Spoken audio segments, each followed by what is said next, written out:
our buddy Mac always gives us these cute little sweet potatoes. So I've already boiled these enough because I want to slice them. So you were out and I thought, I had brought those with us. What can I do with sweet potatoes? Now, this is not how we eat every day. We try to eat healthy at least once a month. The sweet potato's healthy. Sweet potatoes are healthy with the maple syrup. At least it's 100% maple syrup, exactly. which is only tree sap, which is natural, which is boiled down and down and down. So yeah, maybe this is healthy. So what I did was I took an onion and I fried that with butter. That's a good way to start a lot of recipes. Always butter and onions. Then I'm going to slice these little sweet potatoes up into little slices, and we're going to brown that with some seasoned salt. I just flipped that, so that's all I had to start. Then, I know this sounds crazy, I added a little bit of white wine. You know me with my white wine, and then I added a little maple syrup and let it crisp up on there, and it's like a little salt and pepper. It's like candy, salt and pepper. All right, let's talk about catfish. And let's talk about cooking it to get it right. Temperature is the essence. Now you think about getting it cooked on the outside and the inside, that's kind of tough. A lot of people think 350 degrees. They pop it in there, it's done on the outside, it looks nice and golden brown, you take it out and it's still cold in the center. Nobody wants to eat mushy catfish. My secret is start at about 320, start it there and leave it there, maybe 335 max. Just let it slow cook. That way it can stay on each side longer and that heat seeps up into the fish. Don't let yourself get locked into that 350 thing. So I got a cup and a half of bolted cornmeal, which means finely sifted, and about a half a cup of flour. So more cornmeal. More cornmeal. Now when you're making a fish batter, you really have to use the seasonings to make that seasoning come out or it tastes kind of bland. So you gotta, to this amount, I'm gonna probably go 2 teaspoons of salt in this. Probably go 2 teaspoons of black pepper. Lemon pepper, I'm gonna go, I don't know. A couple tablespoons, yum. Tablespoon and a half, it takes that to get that out.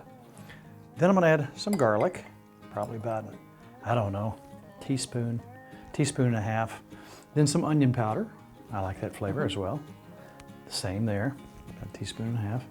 Cayenne, you're gonna be shocked. You gotta get that flavor out. I'll have you pour this in here if you will.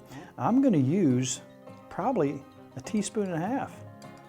You're gonna find that when you use this cayenne in here, now if you put that spoon in your mouth, you'd be like, okay, no, thank you. I'm lit up. No, thank you. But when you put it in your seasoning, it's way more subtle. All right, so now what I've done here is I've taken, just for this small amount that we're fixing, I've probably got, I don't know, half a cup of buttermilk here. And I've got 2 eggs. So I'm gonna put my catfish in. I'm gonna really make sure that I get that egg and that buttermilk on there so it sticks to that. And then I'm gonna go right back into my batter. I'm gonna liberally coat that to make sure that it's covered well. I'm very excited about this because I had it yesterday and I ate 2 pieces. It's good. Yes, it is. Now you see that's sticking very nicely to that. So that's how we want that to look. Now I really stirred up my spices in there to get that even mix. So we should be good to go. You ready? I'm ready. Ready for the sizzle? I've got just enough oil in there to come up on that. I want the bottom side to cook first, then I'll cook the top. What I do is generally 3 to 4 minutes per side.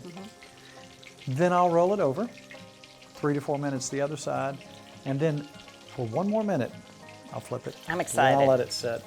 And we're well on our way. And again, if you had yellow cornmeal, it's gonna brown up a little bit darker. But oh my.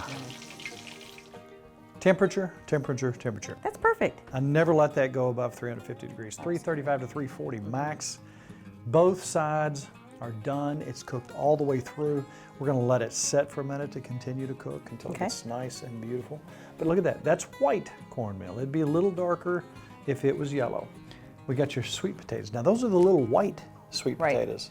They're good for you before you put all kinds of sugar in them. We have our salad over here, so when we come back, we're gonna have a beautiful plate out in front of you. Yay.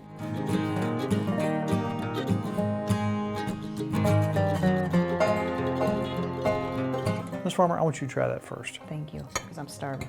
Oh, look how good that looks. Oh my. Is it good? Oh wow. It's so light and flaky. I could eat 20 of these. You don't fill up on this. It's like so light and delicious. Isn't that good?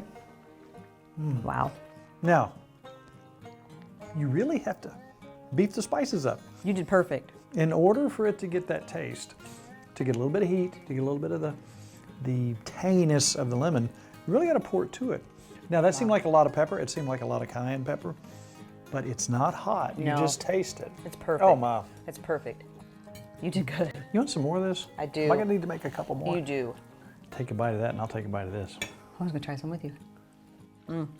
That's a wonderful combination. It's like candy. You got the onions to get that depth of flavor. And the salt and pepper with the sweet. The salt and the pepper with your 100% syrup.